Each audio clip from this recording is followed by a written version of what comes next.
Dhule police दलाच्या ताब्यामध्ये अत्याधुनिक surveillance van आता दाखल झालेल्या आहेत। पोलीस अधीक्षक श्रीकांत धिवरेंच्या हस्ते व्हॅनचं उद्घाटन करण्यात आलं।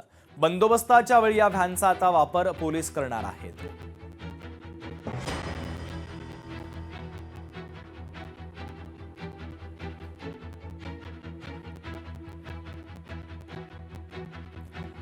पुण्यामध्ये आज अनेक ठिकाणी वीज पुरवठा बंद राहणार आहे। शहरातील मुख्य भागामध्ये आज 7 तास वीज कपात आहे।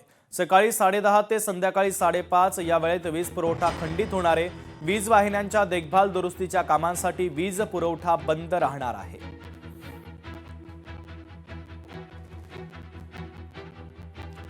एक्सप्रेस वेवरील वाहतूक कोंडीचा पुणे एसटी विभागाला फटका बसला। वाहतूक कोंडीमुळे एसटीच्या 139 फेऱ्या रद्द करण्यात आल्या, तर वाहतूक कोंडीमध्ये 163 बस अडकलेल्या होत्या। प्रवाशांचे मेगा हाल झाले, तर एसटी प्रशासनाचं मोठं आर्थिक नुकसान यामुळे झालेलं आहे।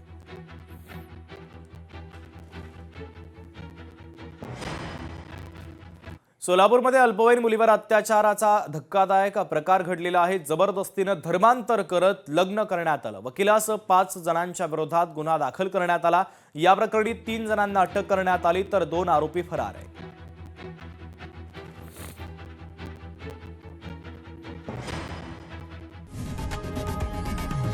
लोकशाही मराठी ऐका, पहा, जागरूक रहा।